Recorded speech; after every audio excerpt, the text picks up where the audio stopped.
Hey guys, and welcome back to the Warwick F1 Show podcast. I am back hosting. This is episode 37 of the 2025 season, and after a week sabbatical, I am back in the hosting seat. I'm joined by Lucy, who took the reins last week, and we are today looking at the events of the Zandvoort Grand Prix in the Netherlands.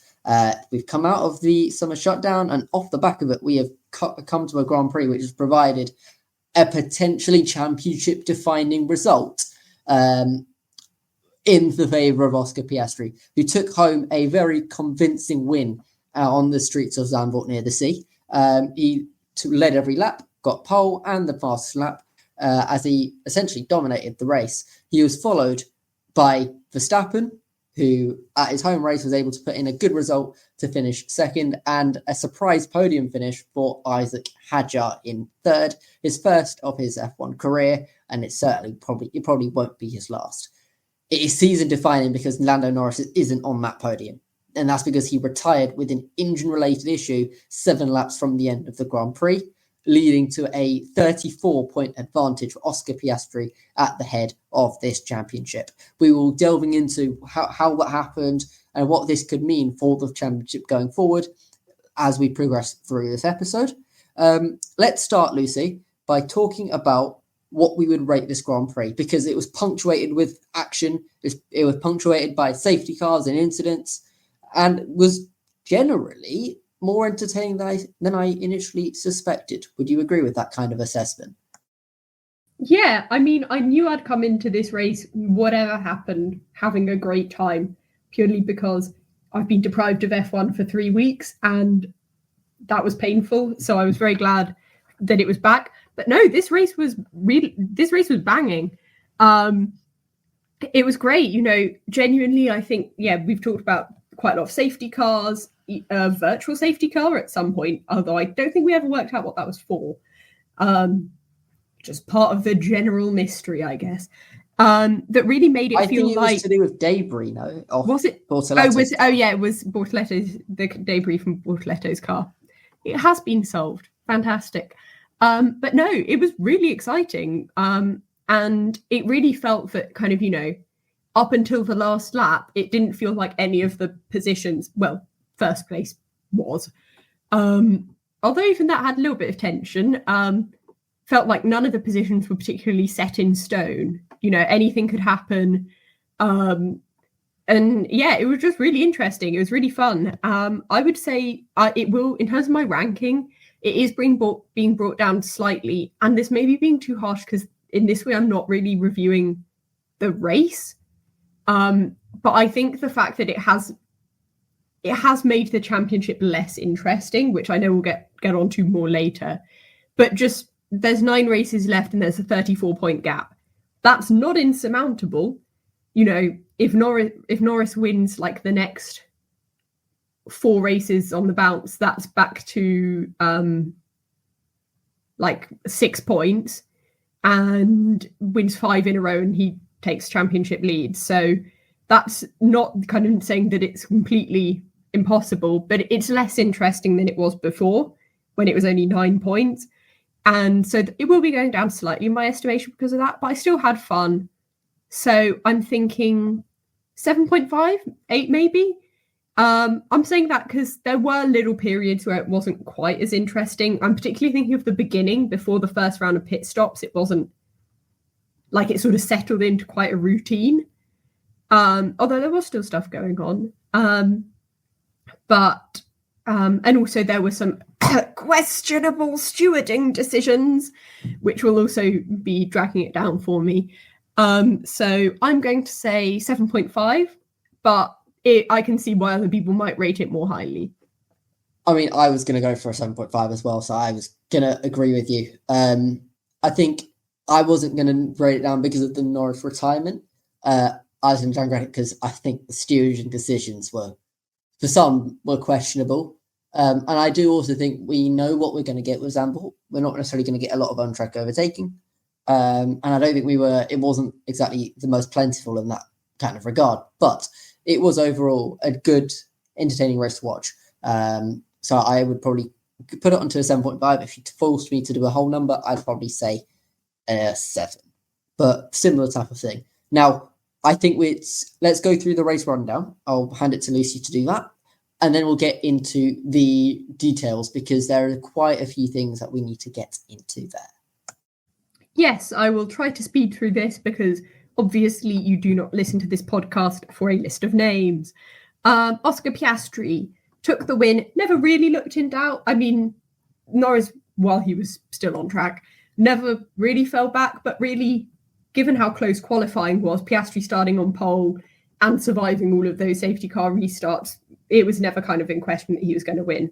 Max Verstappen, I didn't think Red Bull were going to do that well here. I thought that this might be the first time ever that Max Verstappen finished off the podium at his home race, but I was wrong. And he ended up finishing in second, kind of third if you don't count the mechanical retirement, but the second. And he'll be very happy with that. Red Bull kind of are out of every championship. They're kind of even out of the fight for third in the constructors. But, you know, as P3 will go on to demonstrate to us, you know, midfield teams can get surprising results. And I think Red Bull would just not be wanting the humiliation of getting beaten by Williams in the championship. Or maybe that is wishful thinking from yours truly. P3, Isack Hadjar, only his 15th race, and yet he is on the podium. Insane. Looking very comfortable in P4. He qualified in P4, which was quite a surprise. We didn't even get to see his lap. Qualified in P4, despite having faster cars behind him for the whole race, the Ferraris, the Mercedes. Actually, it was just them, but those are, no matter how terrible they are, those are still, I'd say, probably better than an RB, but really just a very measured, composed, perfect drive. You know, in the review, like the driver ratings thing, he got given like a 10 on the F1's rating system, and I can see why. He had a great weekend overall. Russell, P4 in Mercedes, kind of an anonymous race weekend, but I think that is just how George Russell seems to be racing this season. P5 for Alex Albon, have kind of a rough time of it recently. Him and Williams in more general, not so many points recently, reliability issues. We'll be very happy with that P5. Ollie Behrman, P6 for Haas, career best finish, including that one time that he was P7 in a Ferrari, which I think says more about Ferrari than anything else. And he made up loads of overtakes and came from the back, and really good teamwork from Haas. Ocon finished 10th, and so they'll be very happy with that result. But really good teamwork in keeping each other in the DRS and fighting off further back cars. And I think, yeah, Haas clearly have a very good driver dynamic, and it's paying dividends. Aston Martin, P7, P8, very solid result for them, 10 points on the board, given that after 8 races, Alonso just had no points. Very good for him to be in 4th. But considering where they were in practice, we maybe thought that Aston Martin would basically be where Isack Hadjar were, getting surprise podiums. And so maybe a little disappointing, which sounds weird for a team that really just, I don't know why I have any expectations of them. Sonoda in P9, given how good Hadjar's performance was this weekend, maybe a bit of a disappointing one for him, but he did get points, which is hard in a Red Bull, so good for him. Already mentioned Ocon in 10th. Colapinto in 11th in Alpine, not getting his first points as an Alpine driver. Alpine still have all of their points coming from Gasly. And while the order was shaken up a bit by safety cars and penalties, I think it's worth saying that he had a good race. And especially, which we may touch on later, given that Briatore has been quite negative about the decision to hire him, as if he did not make that decision himself. This was a good race for him, and, you know, hopefully he will get some points soon. We're coming back into tracks which he raced for last year for Williams, so maybe a bit of familiarity would be good.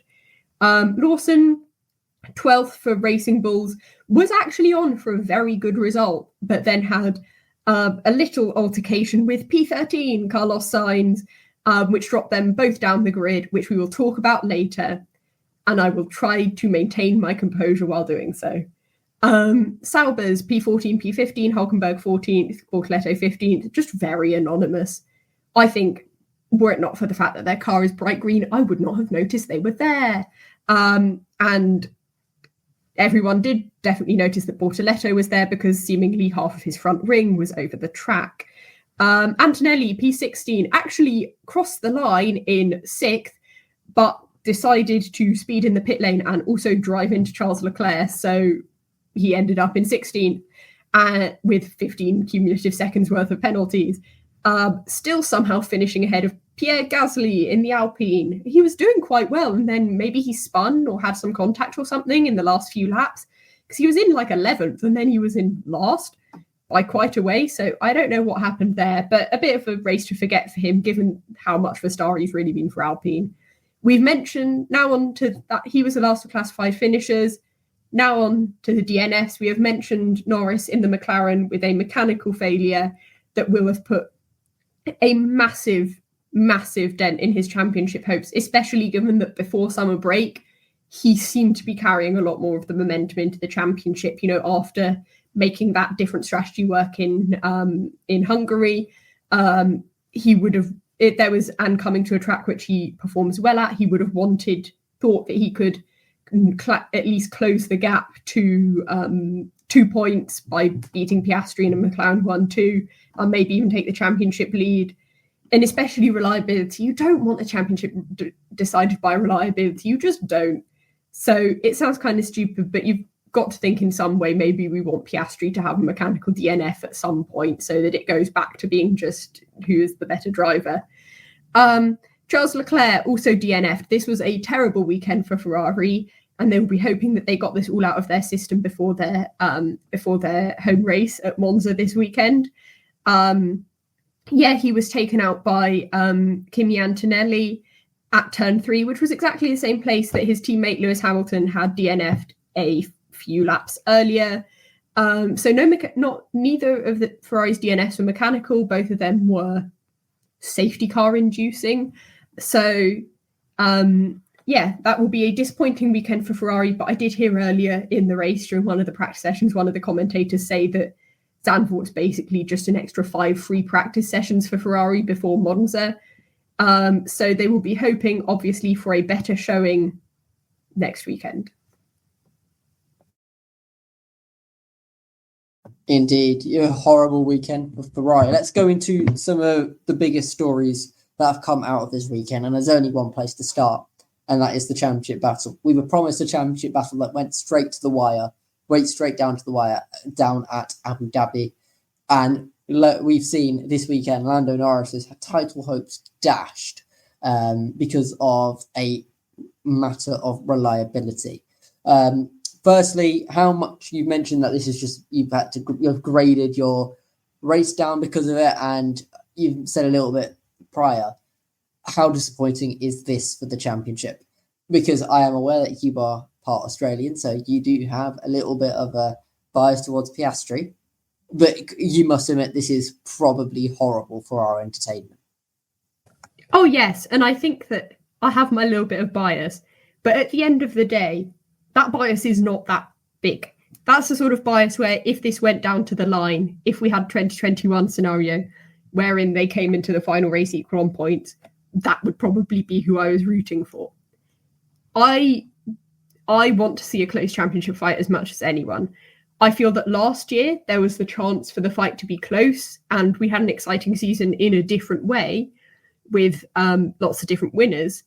But I have to be honest, I've been missing a close championship fight since I've started watching. 2021 has been the only close championship battle that I've watched, and that was really fun. Like, obviously there are all the controversial moments, but compared to 2018 even, it was fun to watch a close championship battle. It just is. And I think that Norris's DNF will be devastating for him and his championship hopes, but also it does just make the season less exciting, because I think when the championship feels like it's wrapped up early, you want to see surprise results. But the way that McLaren's car seems to be going, we're not going to be seeing those surprise results. This isn't like last year when it became quite clear that Verstappen would be able to maintain the gap over Norris, we still got interesting results like an Alpine double podium in Brazil, and even Mercedes won 2 in Las Vegas, and the constructors was interesting until the end. The championship battle is really the main interesting thing that we've got going on, because McLaren are just so much better than everyone else. The midfield is also interesting, but like for race wins and things like that. And so basically knocking one driver out of the championship, it's come so late in the season, does leave a sort of a bit of a sour taste in your mouth. I mean, by next weekend I'll still be having a great time, but it does just make you think there's not the inherent tension going into every weekend that there was when it was 16 points, 9 points, 5 points, 10 points, any like number of points.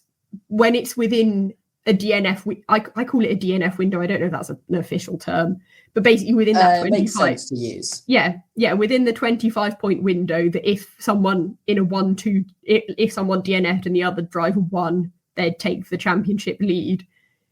When it's within that window, it just feels tangibly exciting. Right now, no matter what happens next weekend, Oscar Piastri will be leading the championship. And like I said, maybe he will have a mechanical DNF. Maybe Norris's engine gremlins will catch up to Piastri next weekend and we'll be back to a 9-point gap, and we'll be going into, I can't remember what the next race is, I think it's Baku, saying, isn't this exciting how close the championship is? But it feels like the odds are now against a championship battle that goes down to the wire, whereas before it felt like the odds are in favour of that happening. It definitely felt that it was inevitable to go down, and now that's thrown into question. I do want to be the optimist in this type of discussion that we're having, though, because we have seen championships being won or being competed with from a further back distance than now. I'm thinking Kimi Räikkönen when he won his World Championship. Lewis Hamilton made it very close in 2016 against his teammate at the time, Nico Rosberg, who was able to beat them in equal machinery. So I think there are 9 races to go, and I think we still have an opportunity for us to have a title battle. My question to you is, if we were to use a health analogy, how dead is this title battle? Is it in surgery? Where is it? It's not dead. I'd say the championship battle has been admitted to A&E, but it's not in critical condition. You know, I say that it's come very late in the season. I mean, we're really still in the mid-season. I guess that is the benefit of having 9 races is a very long time, right? Of having such a long season, that there is time for there to be a turnaround. Like, I mean, I said it earlier, but I've talked about kind of, the DNS sort of window thing, but Piastri could finish second every race, or could even win some more races. I'm not quite sure of the maths, but if Norris wins more, then there is like a certain ratio where he still wins the championship. This is not 2023. This is not even late 2022. I mean, 9 races is a long time. 9 races this season basically was the length of time between Australia, when we all thought Verstappen might still win the championship, and when we were surprised that Red Bull was still having a functioning car. A lot can change in 9 races. And this is by no means a championship on the brink of failure. Especially, you think, once McLaren have officially wrapped up the constructors, which is that championship is dead. There is no way to resuscitate that championship. And to be honest, I don't think anyone really cares enough to do so. Once that's decided, it will, if anything, become even more competitive. This is by no means a done deal. It just does put a bit of a dampener on probably the next few races if Norris doesn't. And if Norris doesn't win those, it could affect the whole championship. But if Norris does win them, if he bounces back and has a very strong Monza weekend, say, he's still very much in it, and momentum's a big deal. you could have a terrible first half of the season and a great second half and end up with a championship, or vice versa. And swings and roundabouts. This is a bit of a hurdle, but hurdles can be cleared. This is not an insurmountable wall. You mentioned how Norris needs a good result to kind of boost his momentum and kind of put maybe some pressure on Piastri. Who knows? What do we want to see from Norris now? Because I think there will be a mindset shift, I guess, now that he is this far back in the championship. He's 34 points, which is something that it will take some time to surmount. But do we want to see a little bit more aggression out of him? Do we want to see him kind of be a little bit more assertive with some of the moves and some of the laps he's putting around on the circuit from here on out? Because I think there is an opportunity for the momentum and the pressure to shift away from him because of this result. I think there is the possibility, just from a numerical kind of data point of view. I don't want to see this championship become Norris and Piastri, like each race, how many laps will the McLarens get through before either Piastri or Norris takes each other out. I don't want it to become that, because to be honest, I very much liked the championship we've had so far. I think, Norris was having a competitive weekend at Zandvoort. He'd done very well in practice. He clearly had some raw pace. He missed out on pole by only a few, like a tenth, I think, if that, maybe 100th. It was very close. And in the second runs, he actually outperformed Piastri. It was just that neither of those times eclipsed the first runs. And within the race, Piastri had a good lead, but some of that was also due to Norris losing position to Verstappen at the beginning and having to make that overtake. I definitely think, after the second safety car, I think, the Leclerc safety car, I think that was the second one. There were quite a lot. After that Leclerc safety car, he was sticking very closely to Piastri. This is not like Canada, where his DNF was caused by him going for a move and it didn't pay out. This was a mechanical DNF, and kind of, so it's very different. It doesn't require a sort of almost rebuilding of confidence. If anything, the only confidence that would need to be rebuilt is sort of his confidence in his machinery, not in his driving skill or driving style. And to be honest, if he has a good practice session at Monza, if he can just kind of demonstrate that he's not treating it, that he doesn't think that he's out of the championship fight, like how we don't think that he's out of the championship fight, then that's probably enough. McLaren, certainly, I haven't got the impression from them at all that they've given up on Norris's championship competition. This is still very much a two-horse race. And so I don't think we need to see a massive shift in Norris's driving style. He may want to go for more aggressive moves, maybe wants to have more on-track battles. But equally, it may be that he now thinks that he is more inclined, like last year at Monza, Leclerc won that because he went for an alternative strategy. Maybe what Norris thinks is that he wants to be more daring with his strategy. Don't just copy what Piastri's strategy is, but try and go for one stops or go for two stops where you wouldn't usually think that they'd work. And that would be exciting in its own way. So I don't think he needs to make massive changes to his driving style, because his driving style didn't cause the DNF. There was fundamentally nothing wrong with the way that he did his Zandvoort weekend.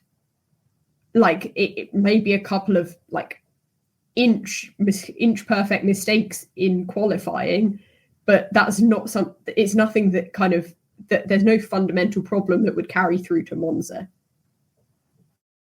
I think the point that we're trying to get is, I think these next couple of races will be pretty critical for the future of the championship, as much as this one might be a bit of a kind of a setback from Norris. I think if he can bounce back and win the next two races, for example, I think the pressure immediately goes back to Piastri, and we'll see how he deals with it. I think as well, definitely the next two races, if you consider quite a big thing even before Norris's DNF, was that Zandvoort last year had been a track he'd been very dominant on, and that Piastri, to be honest, had not had a great race at. So Piastri outperforming Norris was quite a big deal. Conversely, while Piastri didn't win at Monza, he was like on track to win. It was sort of strategy things that meant that he didn't. He had a very good Monza weekend last year. And similarly in Baku, obviously Norris got slightly hampered by the whole, the whole qualifying malarkey last year. But Piastri had very strong weekends at Monza and Baku last year. So if Norris can beat Piastri at even one of those, especially both of those, it would have the same effect as Piastri beating Norris at Zandvoort without Norris having DNF'd, which would maybe dent Piastri's confidence. These are circuits that he's liked before, or give Norris an even better boost that he can still kind of outperform his teammate at circuits where his teammate's done well. Let's move on to Oscar Piastri, just his general performance speaking, because I think, because like you mentioned, he didn't perform well here last year, and he's completely turned it around and kind of went as well as he could probably have hoped, right? Was there any way that this weekend could have got better for Piastri? Because it seems perfect in every way. I mean, it is basically perfect. He got a Grand Slam, or if you are French, a Grand Chelem. I probably pronounced that in the worst French accent ever, but that's okay because that's not my degree. No, Piastri had a great weekend. He may have wanted to get compared to Norris, a little slow to get up to pace in qualifying. Not in qualifying, sorry, in practice. He was very good in qualifying, but really this was a great weekend for him. It was very solid, never really looked in doubt.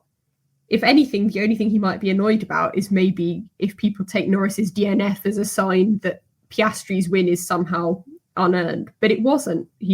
This was not Norris leading by 20 seconds and having a mechanical DNF. Piastri had a good grip on that race even before Norris DNF'd. He just got a few more points in his championship favour out of that DNF than he would have otherwise. Yeah, I mean, with Piastri, I think it's a case of can he continue what he needs to do now is kind of continue what he's doing. I think one thing just to consider is the fact that this retirement that Norris had wasn't specific to Mercedes as an engine provider. It was specific to the McLaren. So that might be something that Piastri may have to deal with. But outside of that, it's probably the most relaxing kind of weekend he could possibly have, right? Grand Chelem, like you mentioned, as well as the fact that his championship rival has had a devastating hit to his chances, right? I guess, how do you suspect this battle between Norris and Piastri to proceed from here on out for the next few? Because it's obviously going to get more and more tense as we get closer to the end. Do you expect them to kind of collide anytime soon or not? Not really. I mean, that always might happen in championship battles. And I mean, mentioned 2021 earlier, but, we are going to Monza, which was obviously the scene of, well, and McLaren won too, actually. So maybe we'll take that. McLaren will be wanting that to be the energy they carry into this weekend, rather than the other thing that happened at that race. But I don't see them colliding anytime soon. The championship battle is getting more tense, but it's not becoming more hostile. The tenseness is coming from, the races are counting down and the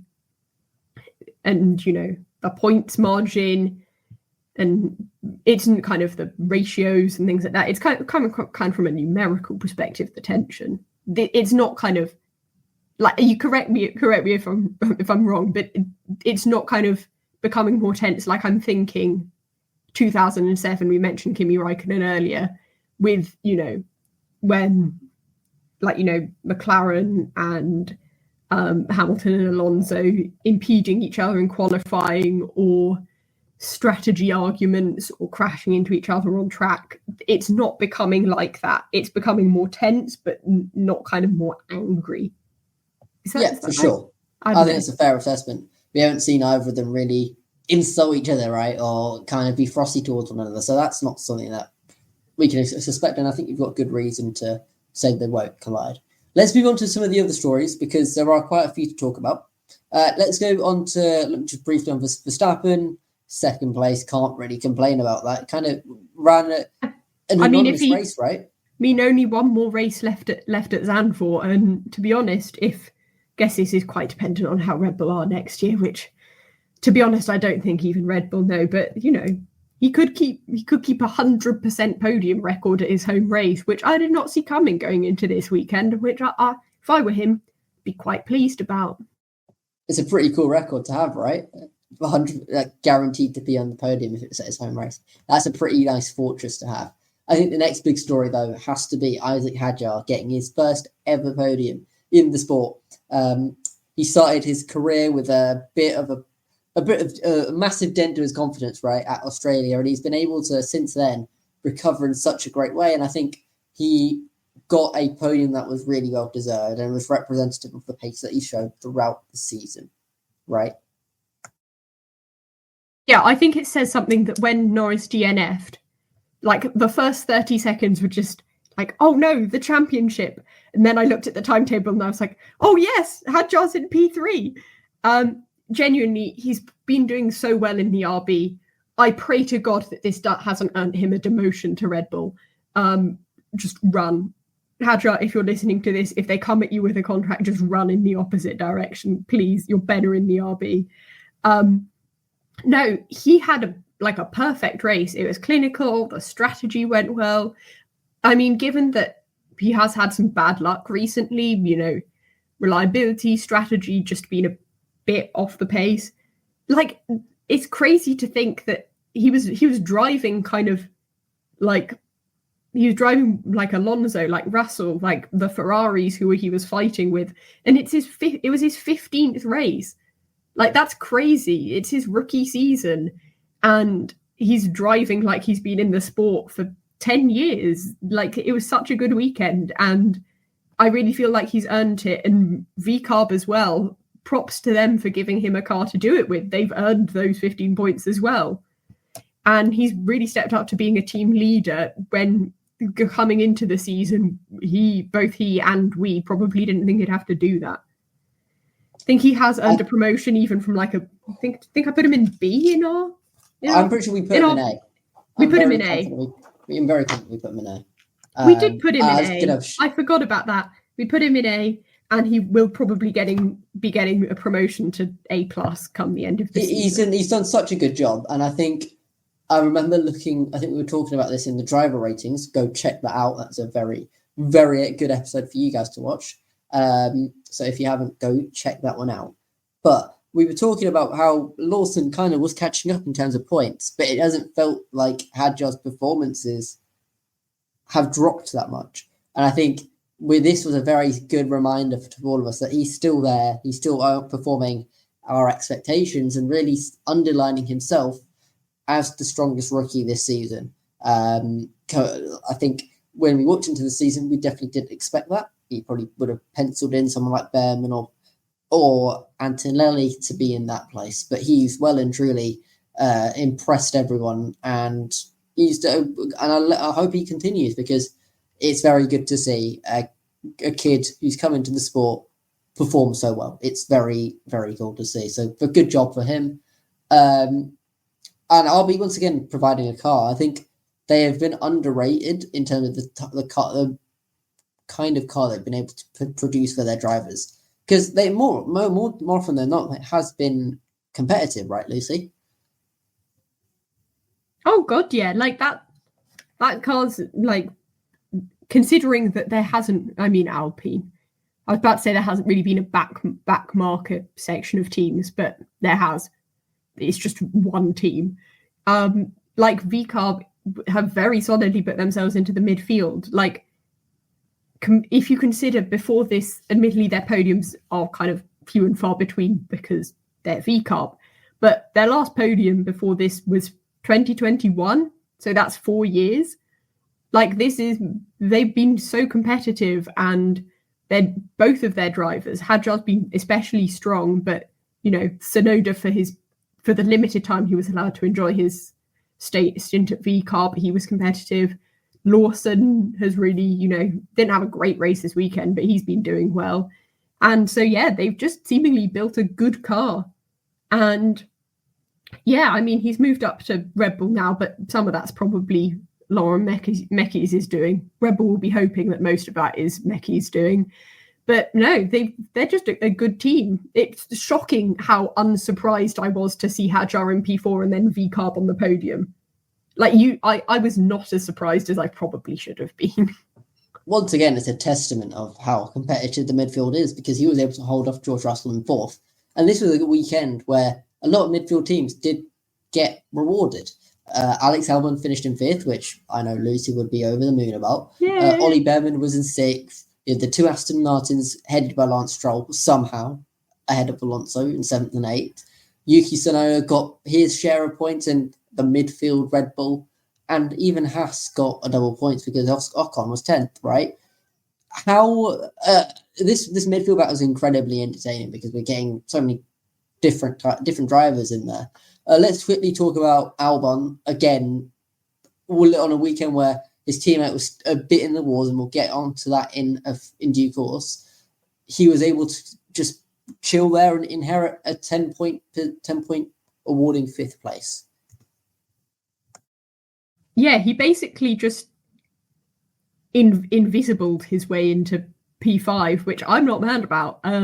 Before that, I'd just like to say that I really love that when we're talking about the midfield battle, we mentioned both Mercedes and Red Bull. I just think to anyone who's time travelled from 4 years ago to now, hello, welcome to the midfield where we have Mercedes and Red Bull. No, Albon had a very great race, very solid, disappointing quali.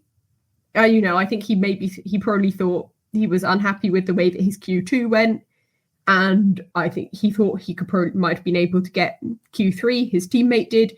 I mean, we said Sainz was a bit in the wars, which we will get to, and I will try to contain my internal rage.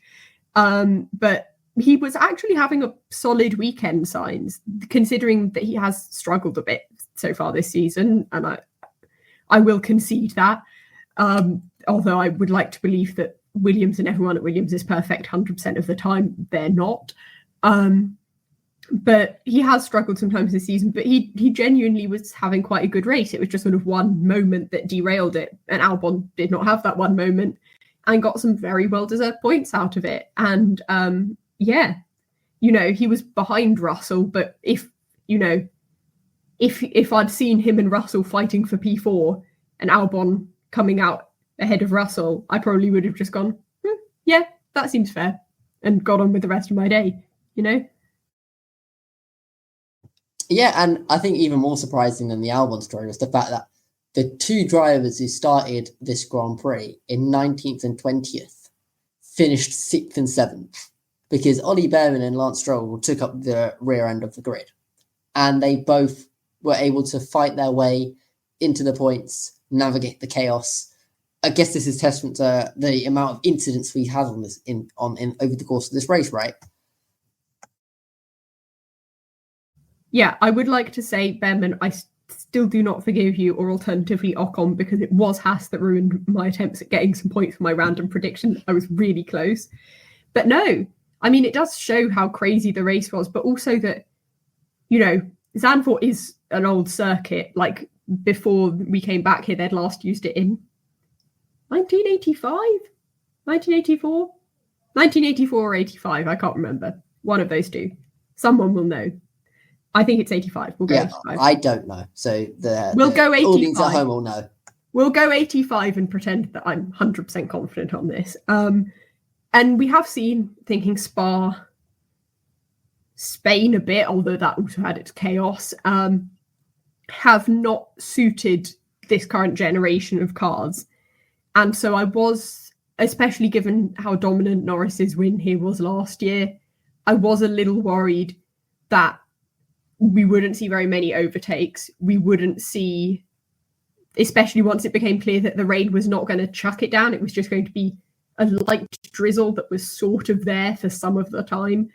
And I was concerned that basically, where people ended up in quali would basically be where they finished the race.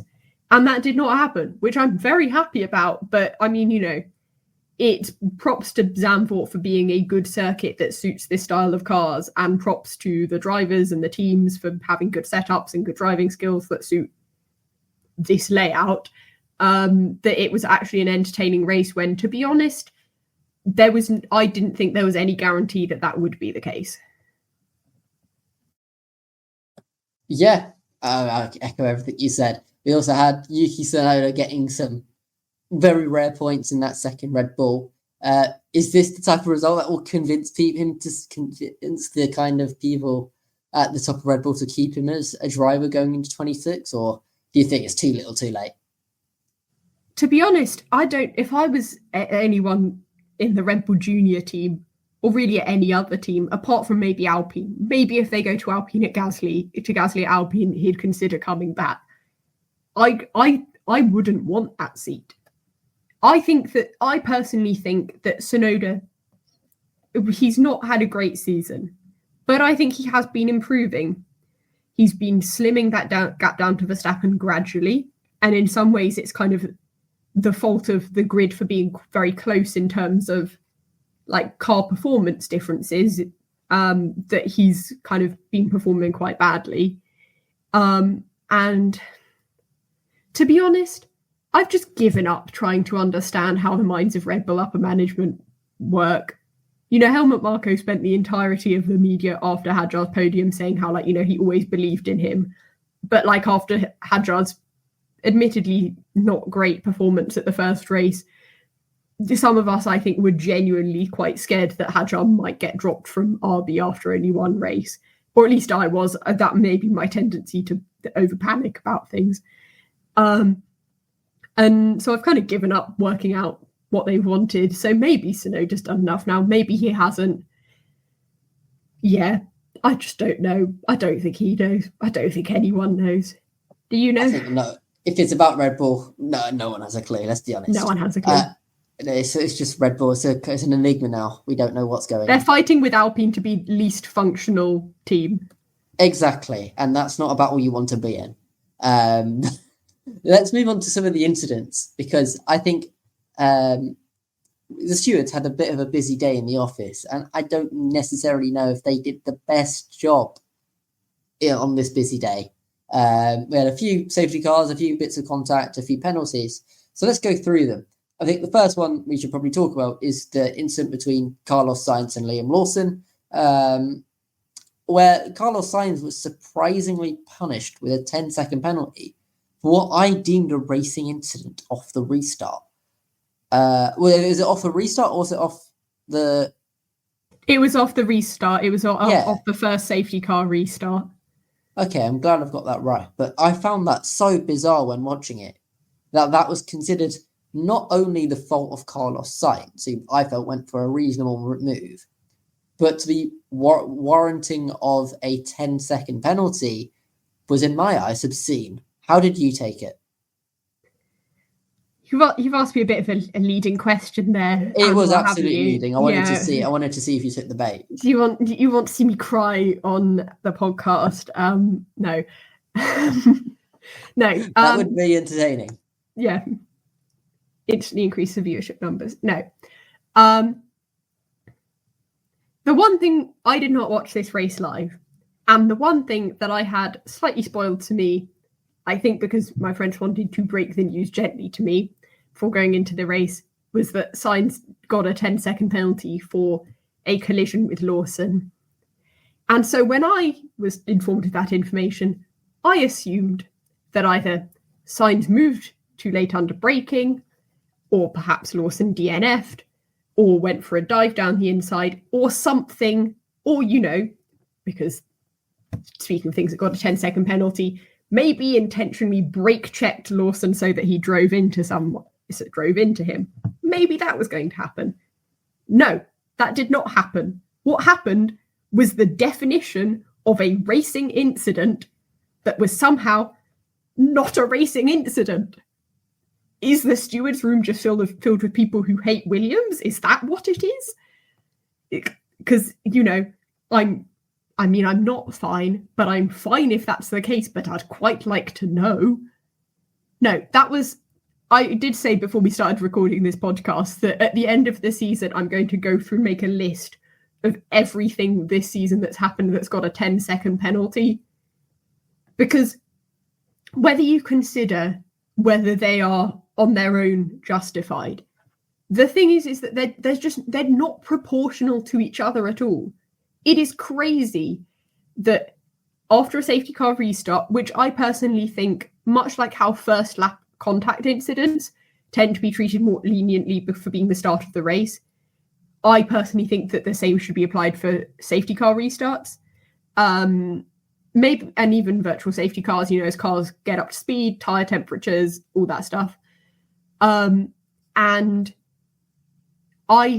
for a move which was neither driver's fault, I'm not saying in any way, shape or form that this was Lawson's fault. He was ahead at the corner, he had the right to the space, and Sainz's move was a little opportunistic. It wasn't exactly on. Maybe he should have backed out, but that was not a 10-second penalty worthy incident. In the same race, we had Antonelli crash into Leclerc, DNFing Leclerc, and also just a move that was even less on. Like, just in no way, shape or form was Antonelli's move on, whereas there is some inkling to say that Carlos Sainz's move was a valid one. And they got the same penalty, which I personally think is a bit ridiculous. This isn't my job. I've received no steward's training, but I personally think that I would be better at that job. I think we can all agree on that. You mentioned the Antonelli incident. That was another incident that warranted another 10-second penalty, like you mentioned. This one I felt was more justified because Antonelli went for a move as Leclerc exited the pit lane into the banked turn 4, I'd like to say, and just completely misjudged it, right? There was he essentially just sent himself careering into the side of the Ferrari, and Leclerc had to retire through essentially no fault of his own. I thought this was the correct decision. Where do you stand on it? Yeah, I personally think that penalty was valid. It's consistent with what I think. Part of this is also what I think a 10-second penalty should be. I've said that in my eyes, the Sainz-Lawson incident was like the dictionary definition of a racing incident. And I think Leclerc's crash with Antonelli, or should I say Antonelli's crash with Leclerc, it was Antonelli's fault, so I should probably do it that way around. Unfortunately, we don't have our resident linguistics student here to tell me how I should be doing that, so we'll go with that. But unfortunately not, right? Yeah, but I think that was kind of textbook 10-second penalty. It was by no means, like from Antonelli, it was by no means an intentional move. It's not like, he brake checked Leclerc, or there was kind of not an immediate tangible benefit to him sending Leclerc into a wall. It was, but warming up, slightly warming tyres. He'd just had a pit stop, slippery surface. We'd seen Hamilton DNF there earlier. But no, that was Antonelli's fault, and I think that's kind of what a 10-second penalty is. And so, yeah, I think that was right. I think that was fair. Maybe there's something. I'm sure if I worked for Mercedes, I would be saying that's a racing incident or a 5-second penalty at worst. But in my eyes, that was fair. And the last incident that I wanted to mention before we just wrap up here by talking about the Hamilton retirement, which is probably a little worth talking about, is the kind of move that Leclerc made on Russell. When I watched this, I thought this was an incredible overtake. It showed that Leclerc had balls to make. He had balls to make that overtake, and he showed that he was willing to get his shoulders, rub shoulders against Russell. I saw some people online say that this was him leaving the track and gaining an advantage. I personally disagree. I think there was a chance for him to make that overtake, and he took it. Lucy, where do you stand on it? Are you with me on here, or are you with the onliners? No, I'm not with the onliners. I am with my co-host. We are presenting a united front. No, I think that that was a very fun move by Leclerc. This may also be that my brain is slightly coloured by the fact that it ended up having zero relevance. But no, I think it was a good move. It was a great move to watch. It's, I think if you start saying that all moves that are slightly fun, slightly opportunistic, I think there's a line between opportunistic and ridiculous. And that's where kind of penalties come in. But we want to encourage racing. We always say we want to see drivers fighting it on track and fighting fairly, but we want to see them fighting. We don't want every race to be Monaco. Because to be honest, we complain enough about having one Monaco as it is, and I genuinely think that I would lose my mind if I had to sit through 24 of those. But also, I think that it's just fun to watch fun moves and to watch drivers making cool overtakes. Like, obviously, if you're a Norris fan, you were probably quite upset that Norris got overtaken by Verstappen right at the start. I personally would watch Norris get overtaken by Verstappen every single lap if it meant that we got to see 72 versions of that beautiful overtake around the top of that banked corner that Norris did to get that position back, because genuinely that was one of the greatest things I ever saw. Yeah, I will also agree with you. That was a great move from Norris, and I do think. I realised I got very distracted from went off on a tangent, but it is what it is. It is what it is. That's what our podcast is for. Just one thing from me about Hamilton. It's just a shame that on a weekend where he actually seemed to be on par with Leclerc in terms of pace, which is a rare thing to have seen, he was kind of responsible for a really bad crash. I think it was a very clunky crash. Oh my God, that was hard to get out. It was a pretty clunky one into the barriers of, again, the bank corner. Just a shame, really, because it looked like he was back enjoying himself again. So hopefully he gets some luck at Monza. Let's go into the prediction segment of the show and see how well we did. Lucy, you were hosting the podcast last time, so I'm going to ask you to start. Whoa, a reminder of my short-lived promotion. I said that Norris was going to be on pole. He did not, in fact, get on pole, although it was very close. And after all the practice sessions, I wouldn't have been surprised if that had happened. I said Piastri was going to... Yeah, did you not say Piastri was going to get pole? No, I said Norris was going to get pole. Oh, Daniel said that Piastri was going to get pole. Oh, I see. My bad. I might have written that down wrong. I apologise. You wrote it down here as Piastri pole, but you said it differently in the episode. Yeah, I said it differently. No, my notebook, my trusty notebook, you can't see it, but this notebook has all of my predictions, including all the really terrible ones in it. Piastri, P1, I said, and he did in fact get P1. There was not the overtake for the win that I was anticipating with my predictions, but I will take those 3 sweet points purely because it means that I definitely don't get 0. I said Norris P2. If we take the result 8 laps from the end, then I'm not wrong. That's not how the prediction game works. That's not how predictions work, so I am just wrong. I said Alonso P3, so at least I was vaguely along the right lines that there was going to be a midfield driver on the podium. Quite a surprise result. Just slightly wrong end of the age range. Russell P4, got no idea how I predicted that, but I somehow did, and I will take those points. And Hülkenberg P5, I am claiming that Albon got P5 specifically because I did not put him on this list. And if I had put him on this prediction list, then he would have met a similar fate to that of his teammate. So that those are my results. And not perfect, but on the whole, better than I probably could have hoped for. Yeah, it wasn't bad. Let's be honest. We've seen a lot. You've had a lot worse predictions, haven't you? So I guess we just have to move on. You're not going to get your 0 points, are you? Let's be real.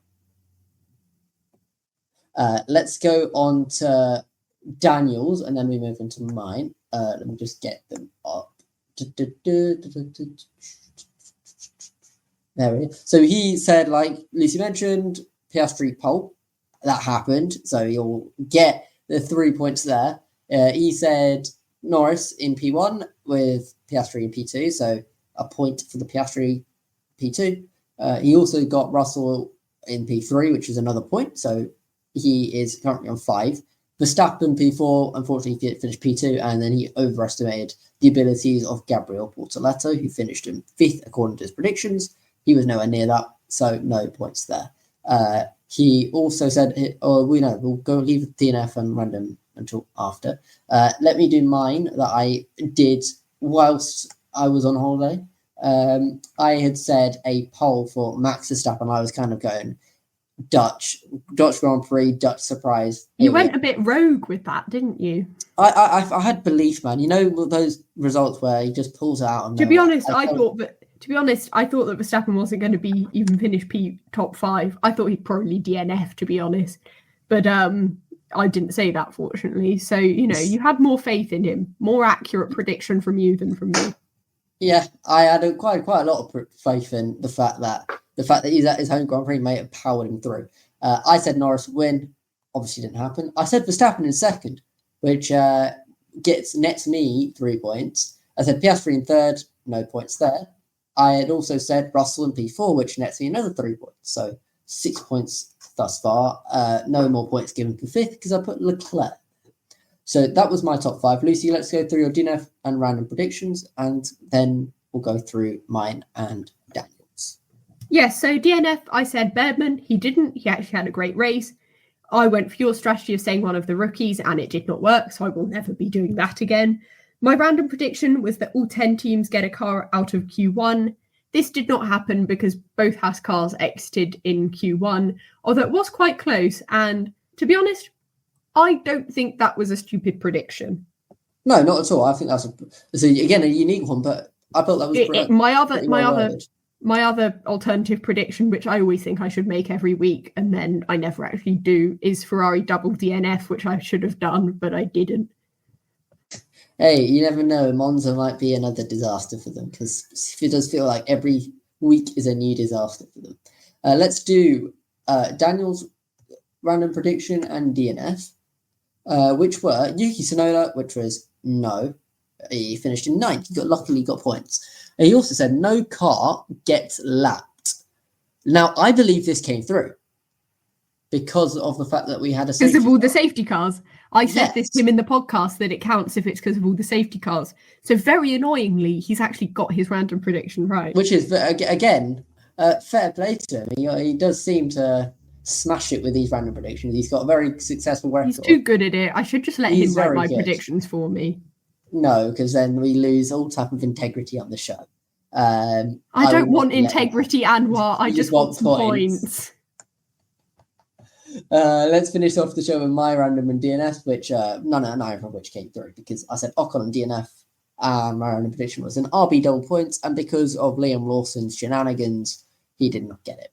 So that brings us to the end of a jam-packed review of the Dutch Grand Prix. I want to thank Lucy for coming on alongside me, and we will be back later this week to preview the events of the upcoming Italian Grand Prix at Monza. That is for sure going to be an entertaining one. So we'll see you there. I've been your host, Anwar, and we'll see you in the next one. Goodbye.